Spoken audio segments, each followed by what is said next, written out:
시모는 원래부터 온 가족이 모이는 걸 좋아했습니다. 그날도 예고도 없이 갑작스럽게 불러 모아 저를 곤란하게 만들었지요. 야, 좀 일찍 좀 와라. 다들 와서 너만 기다리고 있는 거 안 보이냐? 어서 상 차려라. 네? 동서도 있고 다른 식구들도 다 와 있는데 저 올 때까지 기다리셨어요? 저 고향에 다녀오는 길이라 늦는 거 아셨잖아요. 설마 상차림 때문에 저를 기다리신 거예요? 당연하지. 여기서 밥상 차릴 사람이 너 말고 누가 있겠냐? 밖에서 힘들게 돈 버는 우리 아들들이 하겠니? 아니면 예쁘장한 승무원 둘째 며느리가 하겠니? 돈도 못 벌고 하는 것도 없는 네가 밥상 차리는 건 그야말로 기본 상식 아니냐? 도대체 눈치가 어찌 그리도 없을까? 네가 시집 온 지도 벌써 10년이 다 되어 가는데 아직도 이러니 내 속이 터진다 터져. 네, 알겠습니다. 다들 자리에 편안히 앉아 계세요. 하차는 제가 밥상 차리면 되겠지요. 됐습니까, 어머님? 평소 같았으면 한마디 말도 못하고 고개를 끄덕였을 텐데 그날만큼은 도저히 그냥 넘어갈 수 없었습니다. 사실 그날따라 제 마음속에 결심이 선 것도 있었고 그래서 마음에만 담아두던 말을 끝내 입 밖으로 내뱉어버린 겁니다. 그러자 시모가 어머머머 하며 입으로 소리를 내더니 두 팔을 걷어붙이고는 곧장 성을 내더군요.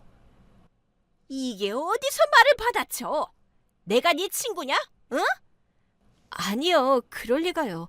그리고 저 친구 없는 거 어머님도 아시잖아요. 그렇지. 생긴 것도 영 시원찮고 성질머리도 고약하니 곁에 친구가 붙을 리가 없지. 네, 그런 저는 주방 가서 밥상이나 차리겠습니다. 또 저러네. 너 진짜 귓방망이라도 얻어맞아야 정신을 차리겠냐? 저는 대꾸하지 않고 조용히 주방으로 들어갔습니다. 그리고 소심한 복수를 하며 음식의 간을 일부러 과하게 했습니다. 밥상이 나가고 식구들이 숟가락을 들어 한 술씩 뜨자마자 여기저기서 얼굴을 찡그리며 수저를 내려놓더군요. 이게 뭐야? 내가 오늘 염전에라도 온 거냐? 맛이 어찌 이따위냐? 맞아요, 어머님. 짜도 너무 짜네요. 형님, 오늘 혀끝이 마비라도 된 건가요? 아니면 가족들한테 앙심이라도 품고 일부러 이렇게 간을 한 겁니까? 도대체 왜 이러셨어요? 동서, 먹기 싫으면 안 먹으면 되지요. 그냥 배달 음식 시켜 드시면 될 거 아닙니까? 어머머, 어머님, 형님 말하는 것 좀 보세요. 여기가 자기 친정인 줄 착각하는 모양이에요. 제대로 혼을 내셔야 하는 거 아닌가요? 그러게 말이다. 오늘 도대체 뭘 잘못 처먹고 저러는 건지 알 수가 없구나. 야, 너는 뭐가 씨였냐? 말하는 거나 차린 음식이나 왜 다 이 모양이냐? 네, 죄송합니다. 그게 사과하는 태도냐? 네가 지금 나를 놀리자는 거냐? 저는 다시 기계적으로 영혼 없는 사과를 꺼냈습니다. 그리고 일부러 짠 음식을 한 입 더 먹으며 덧붙였지요. 하나도 안 짜네요. 아무튼 죄송합니다. 시모와 동서, 시동생 남편까지도 제 뻔뻔한 모습에 혀를 내둘렀습니다. 결국 모두들 제가 정신줄을 놓았다고 수군거리며 배달 음식을 시켜버렸지요. 그 뒤로 이어지는 식구들의 대화 속에서 저는 완전히 소외되어 그저 멀뚱히 앉아있기만 했습니다. 그러던 중 시모가 느닷없이 좋은 일이 있다며 두툼한 돈봉투 여러 개를 꺼내들었습니다. 내가 말이지. 어제 적금 만기가 돼서 오늘은 기분이 좀 좋다. 그래서 너희들 용돈 좀 주려고 한다. 늘 받기만 해서 마음이 늘 걸렸는데 오늘 하루만큼은 조금이라도 만회하고 싶구나. 자, 큰아들. 그리고 둘째 아들. 우리 사랑스러운 둘째 며느리까지. 여기까지다. 어머님, 이렇게 많이 주셔도 괜찮으세요? 세상에, 무려 50만 원이네요. 어머님, 정말 감사드립니다. 동서는 봉투에서 돈을 꺼내 세어보더니 과장된 몸짓과 목소리로 호들갑을 떨며 좋아했습니다. 남편과 시동생 역시 똑같이 50만 원씩을 받아들고는 입꼬리가 귀에 걸리듯 활짝 웃어 보였지요. 그런데 저만큼은 아무런 봉투를 받지 못했습니다. 솔직히 저는 전혀 서운하지 않았기에 가만히 앉아 있었는데 동서가 괜히 제 속을 긁어내려는 듯 두꺼운 입술을 바삐 움직이며 나불거리더군요. 어머님, 저랑 제 남편 그리고 아주버님까지 다 받았는데 형님은 안 주시는 건가요? 뭐? 쟤한테로 주라고? 그 말이 떨어지자마자 제가 서둘러 대답했습니다. 어머님, 저 안 주셔도 됩니다. 정말 괜찮아요. 형님, 괜히 빈정상해서 그러는 거잖아요. 제가 말을 꺼냈으니까 어머님께서 챙겨주실 거예요. 제가 그냥 넘어가면 안 될 것 같아 짚어드리는 거예요. 동서, 왜 이래? 그냥 조용히 있어. 그러자 시모가 차갑게 얼어붙은 동태 같은 눈으로 저를 위아래로 훑어보더니 느릿하게 주머니에 손을 찔러 넣으며 말을 이어갔습니다. 야, 줄게. 또 속 좁은 네가 나중에 뭐라고 성을 낼 줄 알고 내가 빼먹었겠니? 원래부터 주려고 했던 거다. 그리고는 구겨진 10,000원짜리 2장을 꺼내 제 앞에 내밀었습니다. 얘따, 받아라. 이게 다인가요? 야, 주면 감사하다고 고개 숙여 받으면 되지. 이게 다냐고 되묻는 게 어디 있냐? 네 싸가지 없는 성미는 고칠 길이 없구나. 2만 원. 네, 감사합니다, 어머님. 다른 식구들은 각자 50만 원씩 두둑하게 챙겨받았는데 저는 꾸깃꾸깃 구겨진 2만 원이라니 기분이 참 묘하고 좋습니다. 감사해요. 얘가 오늘 왜 이러냐? 너 정말 뭘 잘못 먹었냐? 왜 이렇게 비꼬고 난리야? 그리고 내 아들들은 돈도 잘 벌고 내 용돈도 제때 잘 챙겨주잖니.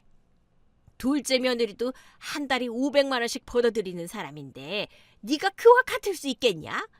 너는 달에 고작 200만 원 버는 주제에 뭘 바라니? 수준에 맞게 준 거니까 입 다물어.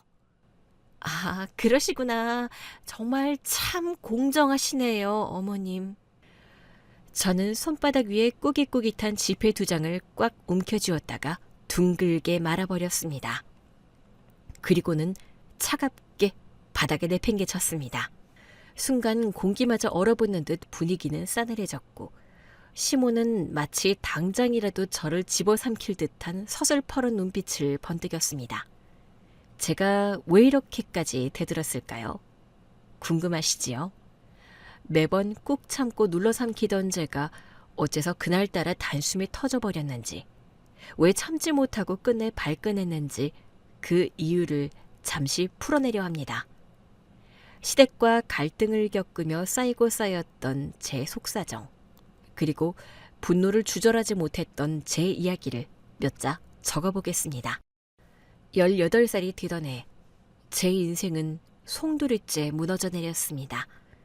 부모님 2분이 같은 시기에 암으로 세상을 떠나셨던 것입니다. 어린 나이에 부모님이 병마에 시달리시는 모습을 지켜보는 것도 가슴이 찢어질 듯 결국 홀로 남겨졌다는 현실은 더욱 참담하고 미어지는 고통이었습니다. 저희 집안은 본래부터 가난했습니다. 부모님이 남겨주신 유산 같은 것은 그림자조차 없었고 저에게 남은 것은 막막한 현실뿐이었습니다. 그래서 저는 선택이 여지없이 곧바로 생계전선에 뛰어들어야만 했습니다.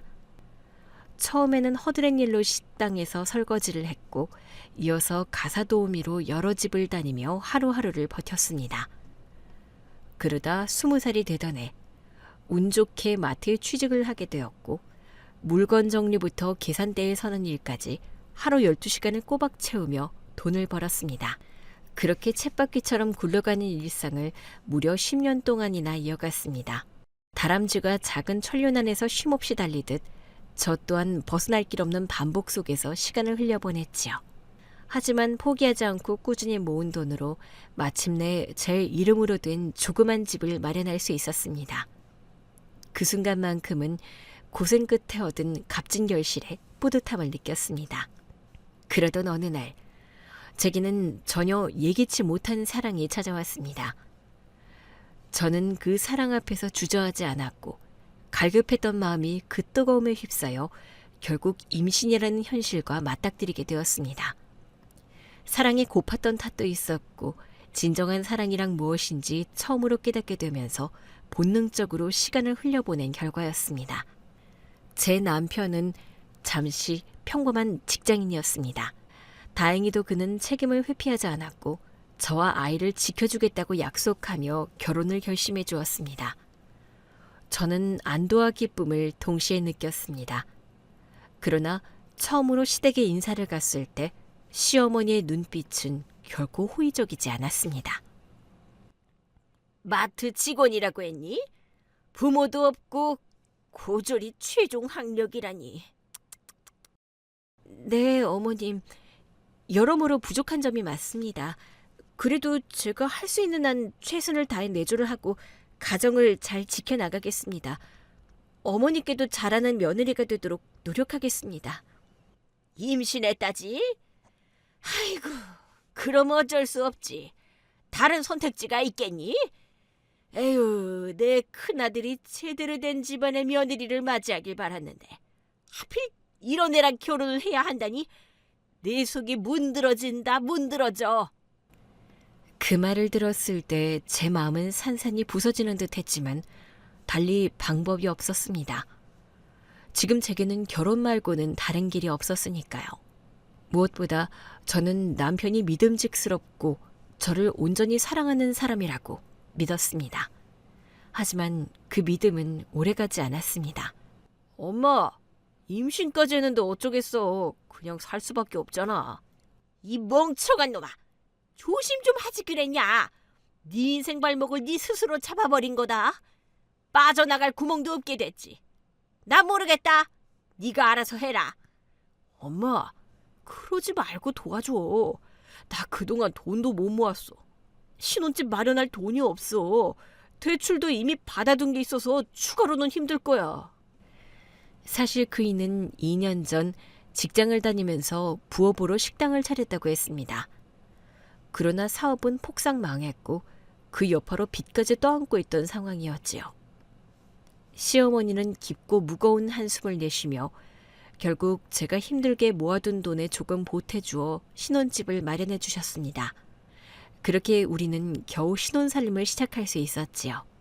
하지만 결혼식은 치르지 못했습니다. 제가 결혼식을 크게 중요하게 여기지 않았고 남편 역시 손에 쥔 여유 또 하나 없는 처지였으니 결국 혼인신고만 하고 살아가기로 합의할 수밖에 없었습니다. 아이가 생겼기에 결혼을 했다는 사실만큼은 부정할 수 없었습니다. 그러나 저희 결혼 생활은 시작부터 삐걱거리며 어긋나기 시작했습니다. 시모는 마치 본전을 뽑으려는 듯 기회만 생기면 저를 시댁에 불려 부려먹었고 남편은 시어머니의 말이라면 무조건 따르는 꼭두각시 같은 사람이었습니다. 그는 집안에서 제게 갑질을 일삼으며 목소리를 높였지요. 여보, 집안 살림 좀 똑바로 해. 어떻게 된 게 맨날 돼지우리 같아? 어제까지만 해도 깨끗했잖아. 내가 일 다녀오고 나니까 이렇게 된 거지.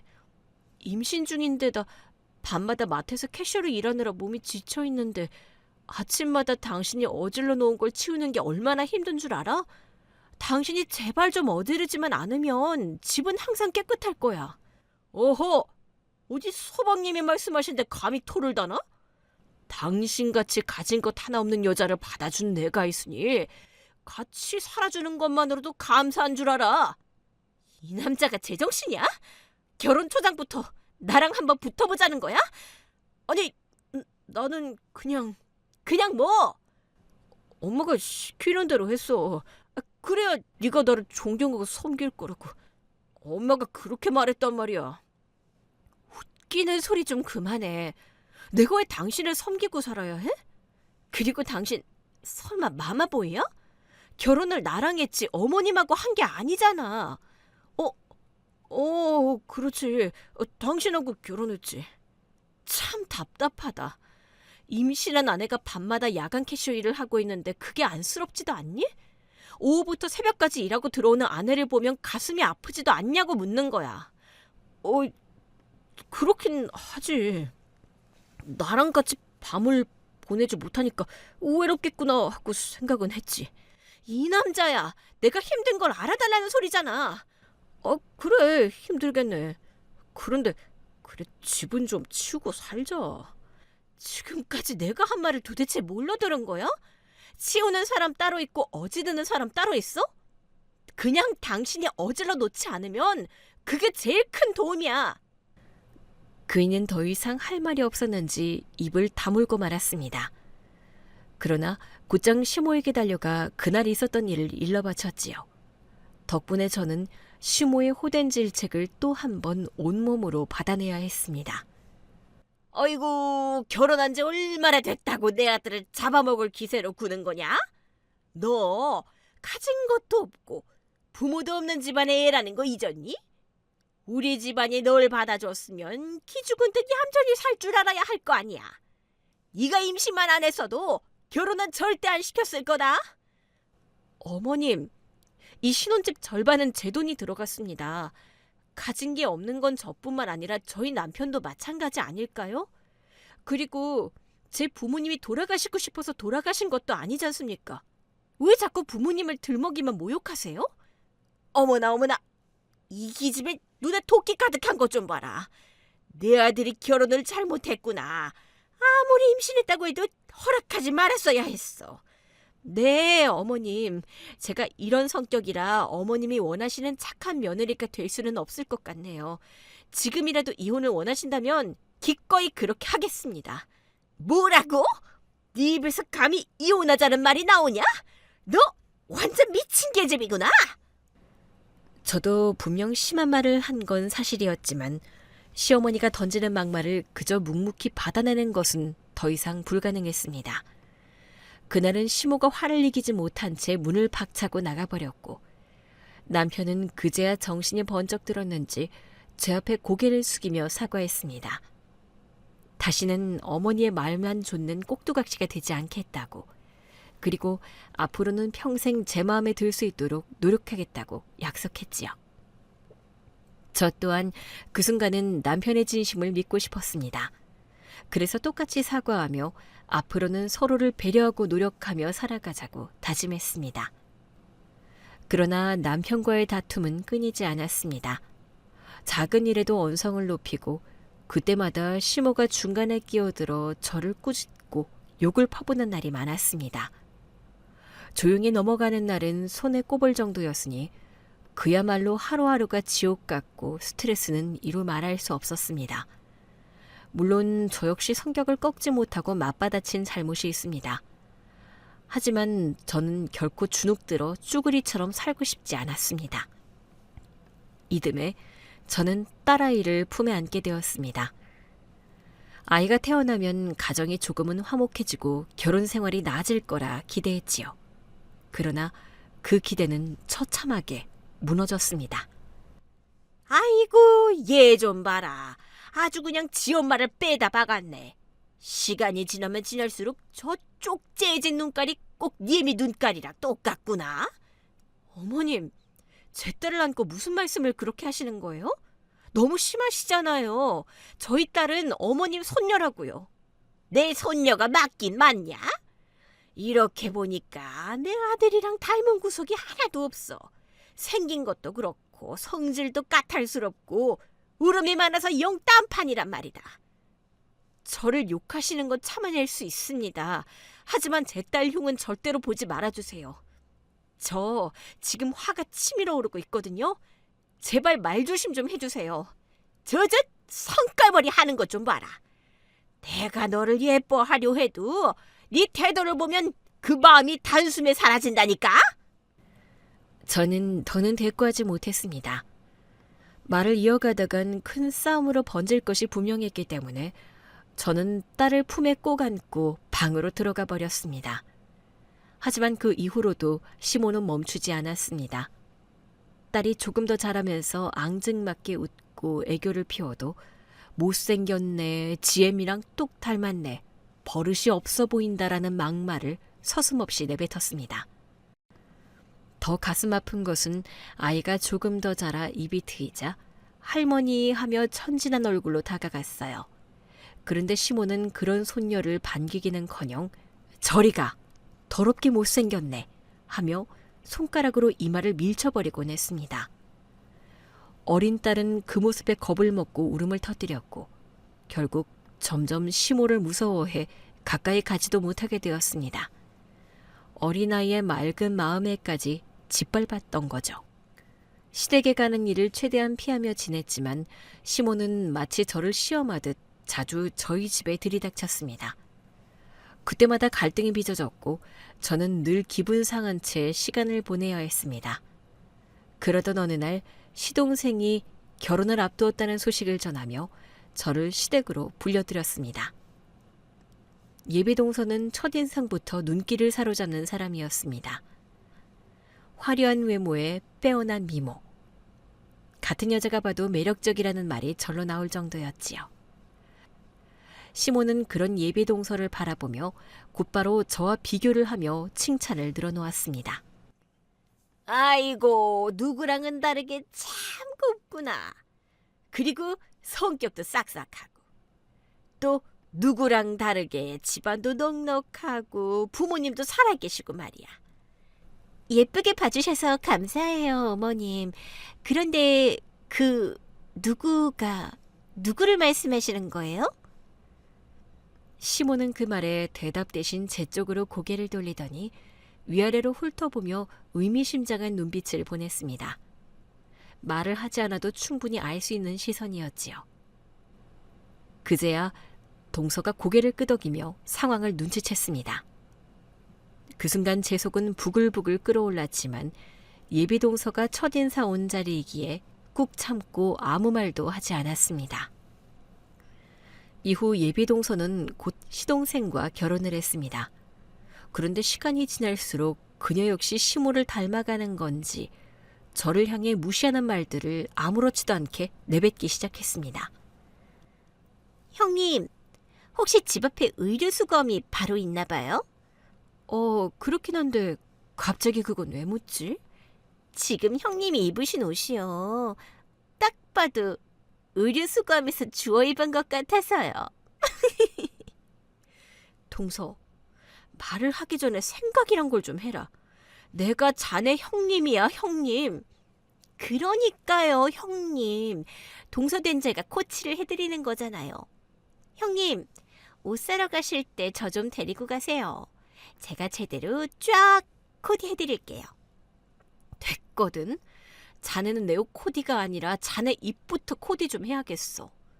나오는 말마다 비호감이고 듣기 싫은 막말뿐이니 내가 코디라도 해줘야겠구먼. 참, 유치하게 복수하시는 거예요? 하여튼 형님은 피해의식이 넘쳐 흐른다니까. 동서, 방금 내가 입 조심하라고 경고한 지 아직 5초도 안 지났다. 아, 네. 제가 좀 심했네요. 그런데 형님은 왜 늘 욕을 먹는지 이제는 아셨으면 좋겠어요. 어머님이 싫어하시는 조건들을 가졌으면 적어도 달라지려는 노력을 해야 하는 거 아닌가요? 1절만 해라. 더 떠들면 나 진짜 가만 안 있을 거야. 제가 단호하게 경고하자 그제야 동서의 입이 닫혔습니다. 그러나 그 순간에도 속으로는 비웃음을 감추지 못하는 표정이 역력했지요. 한편 제 남편은 늘 우유부단한 사람이었습니다. 무슨 일이 생겨도 자기 의견을 내세우지 못하고 남의 말에 이리저리 휘둘리기만 했습니다. 제가 화가 나서 호되게 혼을 내면 그제야 미안하다라고 말하곤 했는데 그 사과는 금세 잊히고 또다시 똑같은 모습을 반복했습니다. 줏대없는 그의 태도는 시간이 지날수록 더욱 답답했고 고쳐주고 싶었지만 쉽게 바뀌지 않았습니다. 그런 결혼 생활을 무려 5년이나 버텨낸 제 자신이 오히려 대단하게 느껴질 정도였습니다. 그러던 어느 날 전혀 예상치 못한 연락을 받게 되었습니다. 고향에서 급히 내려오라는 소식이었지요. 저는 마트에 연락해 하루 휴가를 내고 바로 짐을 챙겨 기차에 몸을 실었습니다. 당연히 남편에게도 알렸습니다. 그가 어떻게 반응하든 저는 가족을 뵙는 일이 더 중요했으니까요. 고향에 도착한 저는 오랜만에 친척 어른들을 뵙고 인사를 나누었습니다. 밤이 깊도록 이야기를 이어가며 그동안의 소식도 전했고 술잔도 몇 차례 오갔습니다. 모처럼의 자리라 마음이 느슨해져 평소보다 조금 늦게 자리에 들게 되었습니다. 다음 날 아침 눈을 비비며 일어나니 시모에게서 전화가 걸려왔습니다. 저는 얼른 전화를 받았는데 수화기 너머로 들려온 말은 역시나 날카롭고 불쾌했습니다. 너 지금 뭐 하는 거냐? 시골에 쪼르르 내려가서는 외박까지 하고 자빠져 있냐? 혹시 남자랑 같이 있는 거 아니야? 아니지. 네 그 얼굴에 무슨 남자가 붙겠니? 어머님, 무슨 일이세요? 오늘 우리 집에 다 모이기로 했다. 너도 당장 올라와라. 시모가 아무 때나 시댁으로 불렀기 때문에 저는 굳이 토를 달지 않았습니다. 네, 알겠어요. 그래. 그런데 올 때 그 지역 특산물 좀 챙겨와라. 그렇게 전화는 툭 끊어졌습니다. 저는 친척 어른들께 인사를 드린 뒤 아쉬움을 뒤로 하고 기차에 올랐습니다. 서둘러 시댁으로 향했지만 결국 조금 늦게 도착하고 말았습니다. 그리고 지금부터는 그날의 도입부에서 이어지는 이야기를 풀어야겠네요. 저에게 꾸깃한 2만 원을 준 뒤 저는 그 돈을 둥글게 말아 바닥에 내팽개쳤습니다. 순간 시몬은 눈을 크게 뜨고 감히 너 따위가 하는 표정으로 저를 노려보았습니다. 너 지금 뭐 하는 거냐? 시집에 들어온 너에게 시어머니가 준 용돈을 그런 식으로 집어던져도 되는 거니? 아주 무식함의 끝을 보여주는구나. 당장 무릎 꿇고 사과해라. 형님, 오늘 제대로 미친 것 같으세요. 음식간도 지나치게 짜더니 지금 하는 행동도 정상인의 행동이 아니잖아요. 제정신이세요? 이어 남편과 시동생도 저에게 한 소리씩 퍼부었습니다. 너 지금 엄청난 잘못을 한 거야. 당장 엄마한테 무릎 꿇고 빌어. 형수님, 원래 무개념한 분인 건 알았지만 오늘은 좀 지나치시네요. 불쾌하니 얼른 엄마한테 사과하세요. 그리고 우리한테도 사과하시고요. 저는 어쩐지 모두가 제게 사과를 기대고 있다는 것을 알아차렸습니다. 그러나 사과할 생각은 전혀 들지 않았습니다. 그때 시어머니는 밥숟가락을 집어들더니 제게 내던지며 소리를 질렀습니다. 이게 어디서 고개를 똑바로 들고 잘났다고 난리야? 내가 반말해 보이냐? 이 멍청하고 올빠진 기집애야. 아무리 부모가 일찍 돌아가셔서 배움이 짧고 사리분별이 없었다 해도 지금 한 짓은 절대로 용서받을 수 없다. 그리고 내가 특산물 사오라 했는데 왜 빈손으로 왔냐? 아, 특산물요? 그거 대신 가져온 게 있어요. 뭐냐? 어서 꺼내봐라. 그걸 본다고 해서 내 화가 사라지진 않겠지만 일단 꺼내봐. 저는 가방에서 서류를 꺼내 밥상 위에 내려놓았습니다. 흐릿한 광택을 띠는 서류 봉투였고 안에는 하얀 용지가 가지런히 들어있었습니다. 시몬은 그걸 보자마자 눈을 부라리며 소리쳤습니다. 이혼 소송서? 내가 잘못 본 건 아니지? 네가 감히 내 아들과 살겠다고 버티는 줄 알았더니 먼저 뒤통수를 치다니. 큰아들, 네가 이거 봐라. 인연 진짜 돌았다. 남편은 저를 향해 소리쳤습니다. 이 여편 너가 도대체 무슨 배짱으로 너 우리 집에서 살게 해주는 나한테 감사는 못할 망정 먼저 이혼을 요구하다니? 그래요. 제가 먼저 청구했어요. 거기 이혼 서류 적힌 것들 읽어보세요. 당신이 바람 피운 것 다 적혀 있고 어머님과 식구들이 저를 조롱하고 모욕한 것들도 모두 적어두었으니까요. 얼마 전부터 저는 남편의 외도를 의심하고 있었습니다. 그는 제 앞에서는 아무렇지 않은 얼굴로 태어났지만 퇴근 시간이 어긋나고 집에 들어오는 발걸음이 달라지더군요. 그 어색한 늦은 귀가의 그림자는 저를 불편하게 했고 불길한 직감은 점점 현실로 불거졌습니다. 결국 저는 그를 뒤따라가 보기로 했고 그의 은밀한 만남을 목격했습니다. 저는 흔들리지 않기 위해 차곡차곡 증거를 모았습니다. 사진과 문자, 통화 내역과 은밀한 만남을 기록한 녹취들, 작은 퍼즐 조각들을 하나도 맞춰나가듯 저는 침착하게 증거를 쌓아갔습니다. 언젠가 이 패를 꺼내 보일 때를 고민하던 참에 고향에서 급한 연락이 왔고 저는 다녀오느라 잠시 집을 비웠습니다. 고향에서 돌아오는 길 제 가방 속에는 오래 묵혀둔 결심과 함께 봉투 하나가 들어있었습니다. 그 봉투가 이혼 소송 서류라는 사실은 곧 저와 가족 전체의 운명을 바꿔놓을 불씨였습니다. 네가 이걸 꺼내다니? 내 아들의 바람을 피운 건 알고 있었지만 사유를 이렇게 가지런히 적어놨네. 꽤 영악하구만. 곰 같은 기집애인 줄 알았더니 굴리는 재주가 있구나. 그런데 우리가 언제 널 조롱하고 무시했냐? 그냥 네 깐냥에 맞게 대우해준 것뿐 아니냐? 네, 어머님께서 그렇게 느끼실 줄은 알았습니다. 다만 이 문제는 법정에서 판단될 일입니다. 걱정하지 마세요. 그동안 제가 녹취해둔 것들을 모두 증거를 제출했습니다. 판사님께서 들으시고 판단해 주실 것입니다. 시몬은 마치 제가 일부러 판을 깔아 막말을 유도해 위자료를 뜯어내려 한다는 듯 목소리를 높였습니다. 뭐? 녹취라니? 너 일부러 우리가 막말하게 분위기를 만들어서 위자료 왕창 뜯어내려는 거냐? 그 말에 저는 비웃음을 삼키고 차분히 덧붙였습니다. 참으로 기발한 논리네요. 누군가 분위기를 만들면 막말해도 되는 건가요? 어머님식의 발상입니다.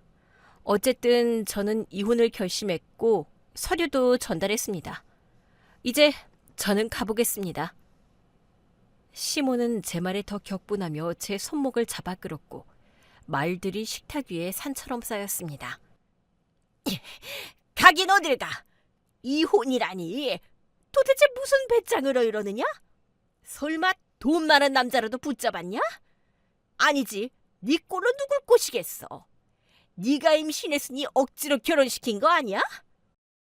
그 순간 저는 숨을 고르며 한 가지 진실을 꺼내놓았습니다. 남자는 없습니다. 다만 큰 돈이 생겼습니다. 당숙이 돌아가시며 유산을 물려주셨어요. 그래서 시골에 다녀온 것입니다. 시몬은 믿을 수 없다는 표정으로 묻더군요. 뭐? 유산? 웃기는 소리네. 그래서 얼마나 받았니? 땅을 물려받았고 시세로 대략 30억이 넘는다고 합니다. 그 돈으로 딸과 둘이서 새롭게 살아보려고 합니다. 남편이 바람까지 피웠으니 같이 살 이유가 없습니다. 그 말에 시몬은 비웃음을 터뜨렸습니다. 웃기고 있네. 네 집안에서 돈이 나왔다고? 30억이라니 지나가던 개가 웃겠다. 지나가는 개가 웃을 일은 없습니다. 대신 개보다 못한 여러분들이 웃고 계시네요. 어머님, 남편, 서방놈, 그리고 어머님의 아바타가 된 동서까지. 그렇게들 비웃으십시오. 나중에는 그 비웃음이 100배로 돌아갈 것입니다. 이제 할 말은 다 했으니 저는 가보겠습니다. 제가 자리에서 일어나려 하자 시몬은 제 손목을 세게 틀어잡아 다시 앉혔습니다. 가긴 어딜 가. 이혼할 거면 합의로 해라. 양육권은 우리가 갖겠다. 몸만 꺼져. 신혼집 절반은 제 돈으로 마련했음을 잊지 마세요. 그리고 제가 당한 모욕과 고통, 모든 것은 위자료로 보상받겠습니다. 네가 수년간 뒤통수를 칠 생각을 했구나. 그래, 그렇게 하면 벌 받을 거다.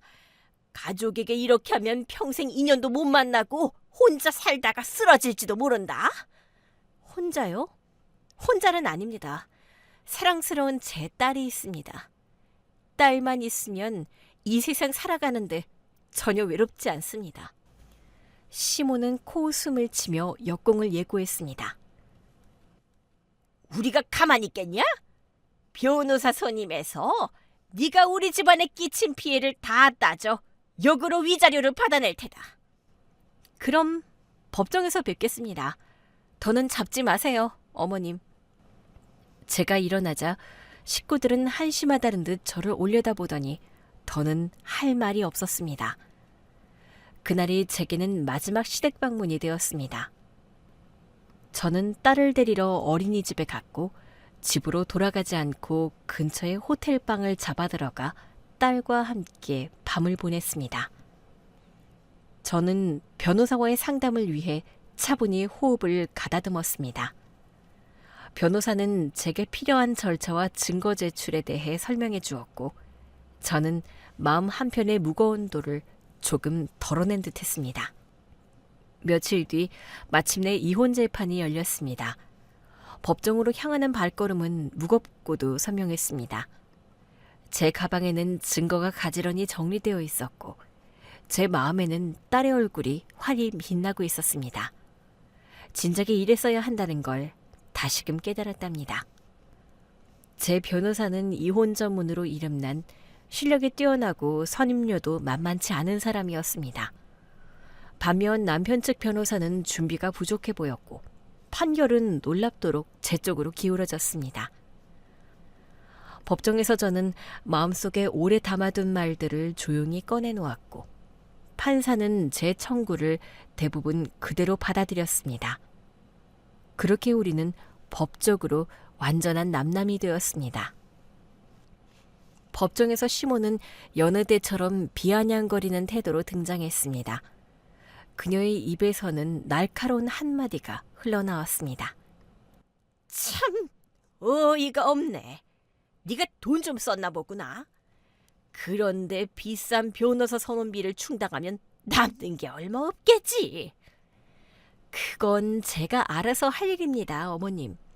그런데 이렇게까지 쫓아오실 줄은 몰랐네요. 남편이 얼마나 한심한 사람인지 알았지만 이혼 자리에도 어머님이 함께 하시는 걸 보니 참으로 가엾은 마마보이였네요. 뭐야? 이게 어디서 우리를 비아냥거리냐? 이제 우리는 남남이니 아줌마라고 불러도 되겠지요? 아니면 할머니라고 부를까? 할머니, 아드님 손 꼭 잡고 잘 돌아가세요. 시모와 전 남편은 뒤에서 온갖 욕설과 저주를 퍼부었지만 저는 이어폰을 꽂고 그들의 말소리를 가볍게 무시했습니다. 호텔방으로 돌아오는 길, 저는 딸의 작은 손을 꼭 잡고 있었습니다. 딸의 숨결이 제 어깨에 닿을 때마다 제 심장은 조금씩 잔잔해졌습니다. 이제 모든 정리가 끝나자 저는 살 집을 알아보기로 했습니다. 딸이 다니는 어린이집을 무척이나 좋아했기에 그 근처로 집을 구하려고 마음먹었습니다. 저희 모녀는 결국 어린이집에서 가까운 곳으로 이사했습니다. 새로 들인 가구보다 더 값진 것은 딸의 만족스러운 웃음이었습니다. 더는 할머니도 안 봐도 되고 등한시하던 아빠도 안 만나게 되니 좋다고 하더군요. 애기 입에서 이런 말이 나오는데 얼마나 가슴이 아프고 점이던지 진작에 보금자리를 마련해주지 못한 게 너무너무 미안했답니다. 몇 달간은 마치 숨을 고르는 시간 같았습니다. 동네에서 시댁 사람들과 마주치는 일이 없어서 꽤 살만했습니다. 그러나 우연은 제가 바라는 대로 되지 않았어요. 어느 날 아침 저는 딸아이를 어린이집에 데려다주고 커피 한 잔을 들고 느릿하게 아파트 단지로 걸어 들어갔습니다. 누군가가 분리수거장 쪽에서 저를 불러세웠습니다. 너 여기 웬일이냐? 여기서 뭐 하세요, 할매? 전 시모의 눈매는 날카롭게 제 쪽을 훑었습니다. 그녀는 제 말투를 비웃듯 대꾸했습니다. 뭐? 할매? 이게 참 이제는 말도 막 하는구나. 그런데 네가 이런 비싼 아파트 단지 어찌 왔냐? 아, 알겠다. 폐지 주우러 왔구나. 돈이 궁하니까 이런 데까지 내려왔겠지. 그런데 여기 폐지는 내가 다 챙겼으니 꿈도 꾸지 마라. 저는 피식 웃으며 대꾸했습니다. 할매, 요즘 사정이 안 좋으신가 봐요. 폐지 주우며 사시나 보네요. 지난 5달 동안 무슨 일이 있었는지 궁금하진 않으니까 답 안 해주셔도 됩니다. 그리고 저는 여기 살아요. 폐지 주우러 온 게 아니니 걱정 마세요. 전 시모는 비웃음을 섞어 되물었습니다. 웃기네. 여기 아파트가 억 단위로 간판 달렸는데 네가 어떻게 여기서 살겠냐? 당숙이 남겨준 유산이 있다고 말했잖아요. 벌써 잊으셨나요? 뭐? 설마 그때 한 말이 진짜였단 말이냐? 네가 여기 사는 거 좀 궁색해 보이려고 거짓말하는 거 아니냐? 마음대로 생각하세요. 그럼 전 이만? 저는 그렇게 말하고 아파트 공동현관으로 걸음을 옮겼습니다. 카드키를 꺼내대자 유리문이 사각 소리를 내며 열렸습니다. 그 순간 전 시모의 입이 벌어졌고 경악이라는 표정이 그녀의 얼굴에 그대로 새려졌습니다. 그녀는 눈을 크게 뜨고 한참을 제게서 눈을 떼지 못하더니 얼른 뛰어오더군요. 하지만 이미 저는 공동현관 안으로 들어가 있었고 유리문은 닫혔습니다. 전 시모는 문을 두드리며 저를 불렀습니다. 야야! 문 좀 열어봐라. 잠깐 이야기 좀 하자. 할 말 없습니다. 그만 폐지 챙기고 돌아가세요. 뭐라고? 안 들려. 문 좀 열고 말해봐. 내가 지금 왜 대꾸를 해야 하는지. 잘 가든지 말든지 제발 떨어지세요. 그리고 저는 유유히 엘리베이터를 타고 집으로 들어갔습니다. 이튿날 딸을 어린이집에 데려다주고 집으로 돌아가는데 아파트 공동현관 앞에 전 시모와 전 남편이 기다리고 있었습니다. 이제 왔네. 어제 만난 시간에 맞춰왔더니 딱 마주쳤구나. 여보, 진짜 이 아파트에 사는 거야? 네가 로또라도 맞은 거 아니냐? 당숙이 30억짜리 땅을 물려준 게 사실이었구나. 헐, 진짜 대박이네. 여긴 왜 오셨나요? 저는 팔짱을 끼고 고개를 까딱이며 비키라고 했습니다. 예, 우리 유선이 애미구나. 왜 이렇게 매몰차게 굴어? 우리가 손녀도 보고 싶고 너도 만나고 싶어서 찾아왔단다. 냉장고에 반찬 좀 있냐? 내가 반찬 좀 해왔어. 이야, 이혼한 며느리한테 반찬까지 싸가지고 오시다니요? 왜 이렇게 꼬였니? 애미야, 일단 들어가자. 들어가서 이야기하자.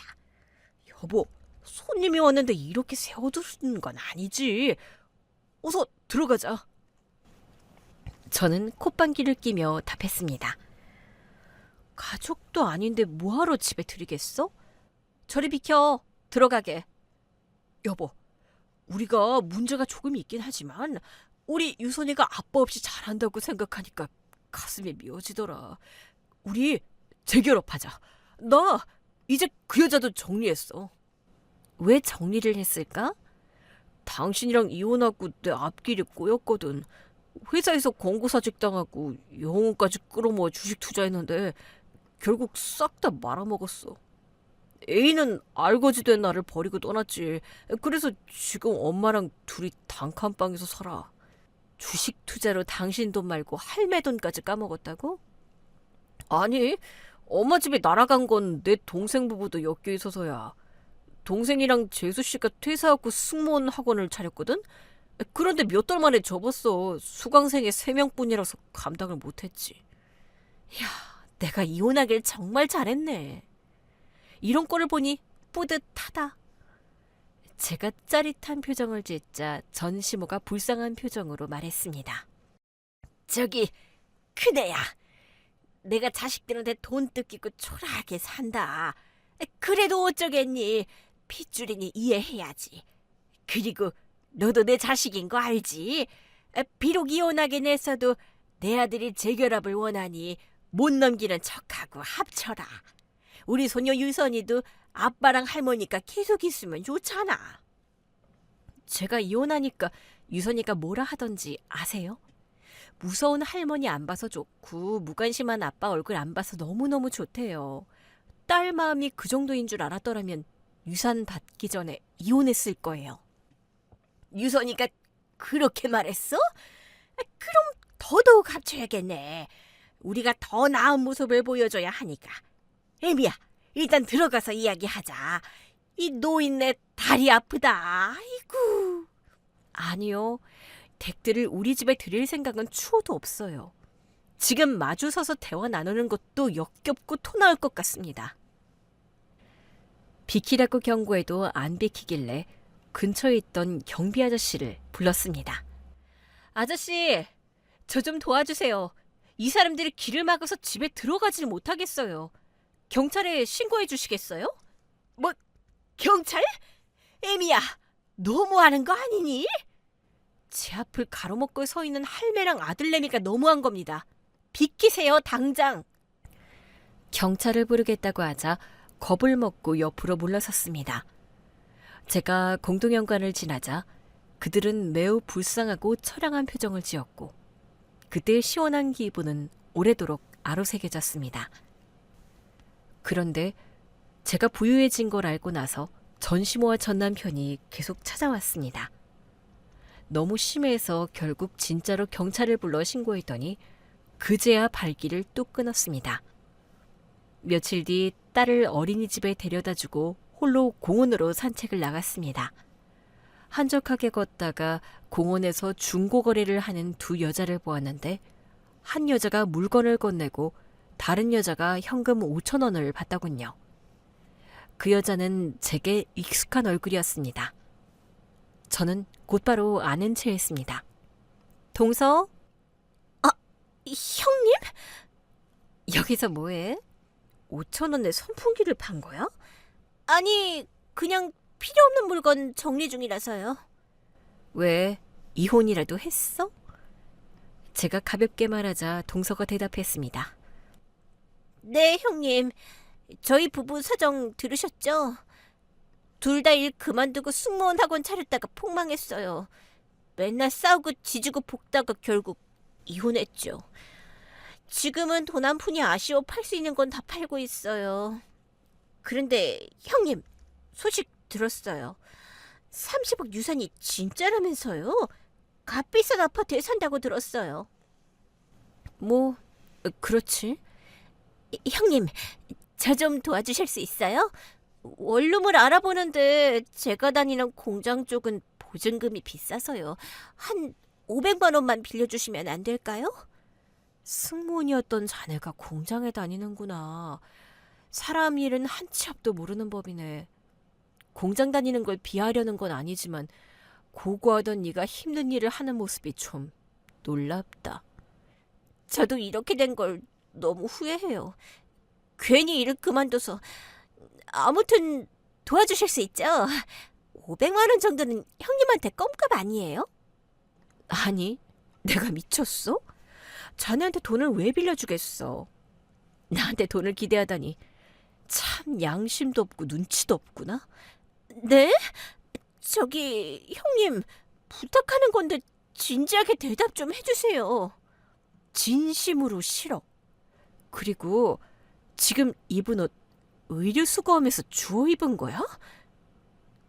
전에 들었던 말을 그대로 돌려주었습니다. 그날 동서가 입은 옷은 정말 초라했거든요. 아니요, 왜 그런 말씀을... 우리 아파트 단지에도 의류수거함이 있는데 거기에는 자네가 입은 옷보다 훨씬 나은 옷들이 많을 거야. 돈도 없으니 옷 쇼핑은 못하겠지. 가서 옷이나 주워 가. 형님, 너무하신 거 아니에요? 잠깐, 전화 왔네. 전화를 받으면서 공원을 빠져나왔습니다. 동서를 조롱하니 온몸이 짜릿했고 그날의 감정은 또 하나의 기억으로 아로새겨졌습니다. 전 시댁 사람들이 스스로 파멸하고 망가지는 것을 보았으니 나는 이제 훌훌 털어버리고 복수의 감정도 아예 지워버리기로 했습니다. 놀기만 하기엔 뭔가 아까워 이혼한 지 1년 만에 저는 작게 카페를 열었습니다. 동네 장사라 큰 기대는 하지 않았지만 의외로 손님이 많아 시작부터 아르바이트생을 쓸 정도였지요. 일이 재미있고 딸이 자라는 모습이 너무 예뻐서 매일매일이 만족스러웠습니다. 어느 날 분리수거하러 잠시 딸을 혼자 두고 집을 나왔습니다. 공동현관을 나오자 전 시댁 사람 넷이 서 있는 걸 보고 깜짝 놀랐습니다. 깜짝이야. 여기서들 뭐 하세요? 할매, 마마보이, 그리고 이혼한 동서까지? 내 집 앞에서 뭐 하는 거야? 우리가 너무 힘들어서 찾아왔다. 방금 도착해서 호출 누리려 했는데 네가 알아서 나와줬구나. 에미야, 우리를 좀 도와줘. 둘째 애들이 이혼을 했는데 서로 정이나마 몇 번 만난 모양이야. 그래서 임신까지 했다더라. 이 둘도 그렇고 큰아들도 널 몹시 그리워하고 있어. 나도 마찬가지고 우리가 다시 시작했으면 좋겠어. 아직도 정신 못 차리셨네. 또 경찰 불러드릴까요? 당장 비켜요. 에미야, 재결합을 안 해줘도 좋다. 대신 재산 분할을 해주는 게 어떻겠니? 변호사한테 물어봤더니 네가 이혼 전에 유산을 받아서 민사 소송하면 어느 정도 받을 수 있대. 그러니까 고소하기 전에 네가 알아서 우리를 좀 챙겨줘라. 할매, 말도 안 되는 소리 하지 마세요. 이혼할 때 법정에서 내가 유산을 받은 걸 판사님도 아셨거든요. 제 재산에 손 못 댄다는 거 들었으면서 이제 와서 고소가 어떻냐고 터들다니. 다들 내 앞에서 사라져요. 당장. 그 인간들은 팔을 벌려 저를 막으려 했습니다. 저는 손에 들고 있던 쓰레기를 내려다보았습니다. 음식물 쓰레기 봉투가 묵직하게 들어있었습니다. 저는 음식물 쓰레기통 뚜껑을 열고 그들에게 골고루 뿌렸습니다. 이거나 처먹어라. 야! 이게 지금 무슨 짓이야? 이 어편내가 돌아나. 당신 미쳤어? 너희들이 날 미치게 했잖아. 있을 때 잘하지. 왜 이혼하고 나서 이러는 건데? 경비 아저씨, 경찰 좀 불러주세요. 이 사람들이 저한테 돈 달라며 길을 막고 있어요. 경비 아저씨가 다급히 휴대폰을 꺼내자 전 시댁 사람들은 주랭랑을 쳤습니다. 결국 음식물 쓰레기 세례만 맞고 도망간 셈이었지요. 그 뒤로 그들은 찾아오지 않았습니다. 딸이 좀 더 크면 더 좋은 곳으로 이사할 생각입니다. 그 일이 있은 뒤 제 삶엔 또 하나 좋은 소식이 왔습니다. 카페 옆집에서 떡집을 운영하던 남자를 만났고 우리는 자연스럽게 연애를 시작했습니다. 둘 다 돌싱에 아이가 하나씩 있어 부담이 적었고 딸은 그를 벌써 아빠라고 부릅니다. 이렇게 해피한 결말로 제 사연을 마무리할 수 있어 기쁩니다.